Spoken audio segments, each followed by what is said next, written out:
Bismillahirrahmanirrahim. Assalamualaikum warahmatullahi wabarakatuh. Perkenalkan, nama saya Anggra Widya Pratama, NPM 19150311015.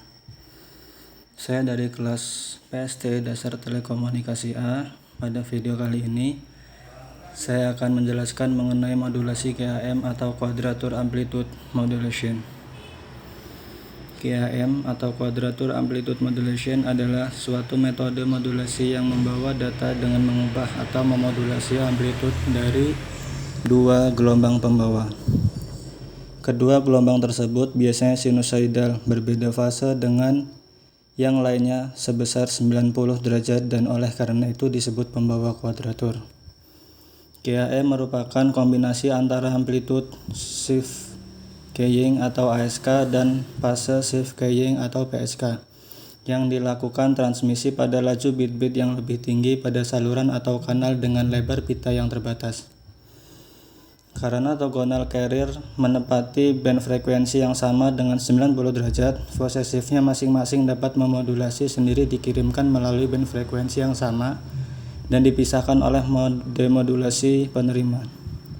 Untuk bandwidth yang diberikan tersedia QAM kemungkinan pengiriman data dua kali di tingkat standar Phase Amplitude Modulation atau QAM tanpa degradasi sedikit kesalahan dalam menilai BER atau bit error rate.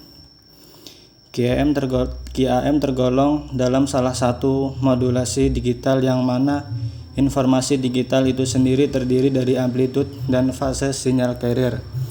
Sinyal amplitude dan sinyal carrier tersebut akan diubah untuk menunjukkan data.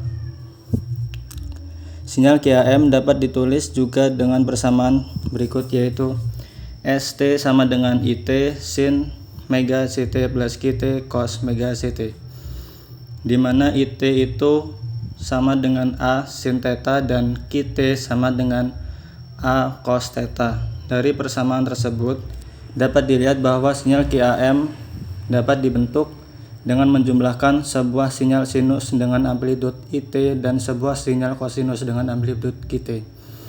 Ini semua dengan menjumlahkan sebuah sinyal AM atau amplitude modulation yang menggunakan carrier kosinus. Kata kuadratur dari QAM berasal dari kedua carrier yang berbeda fase 90 derajat. Selain itu, QAM memiliki bentuk-bentuk yang diantaranya adalah 8 QAM, 16 QAM, 32 QAM, 64 QAM, 128 QAM, dan seterusnya. Berikut ini adalah konstelasinya. Diagram konstelasi adalah sebuah diagram yang mempresentasikan pola modulasi digital pada bidang kompleks dan diurutkan berdasarkan aturan kode Gray.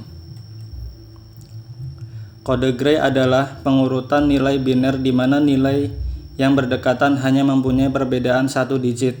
Penggunaan kode Gray akan membantu mengurangi bit error yang terjadi. Jumlah titik pada diagram berupa pemangkatan 2n karena komunikasi digital hanya bernilai biner. Aplikasi QAM antara lain QAM sering digunakan di sistem fiber optik dengan kecepatan bit yang semakin bertambah. Variasi QAM telah digunakan untuk banyak jaringan nirkabel dan aplikasi teknologi seluler. 64 QAM dan 254 QAM telah sering digunakan di TV kabel digital dan aplikasi modem kabel. Kelebihan QAM. Adapun kelebihan QAM sebagai berikut: lebih efisien ketika teknik spekta sebagai pembanding ke CPM.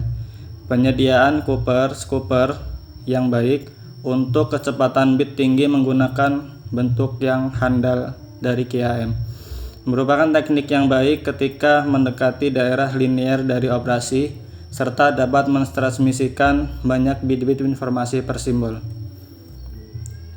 Kekurangan QAM sebagai berikut. QAM berdasarkan konsep linear di terminologi atau amplifier linear dan di server dan amplifier linear ini kurang efisien dan memakai daya yang lebih rentan terhadap noise, serta membutuhkan demodulasi yang koheren dengan fase dan frekuensi yang tepat. Sekian penjelasan dari saya, kurang lebihnya mohon maaf. Saya akhiri. Wassalamualaikum warahmatullahi wabarakatuh.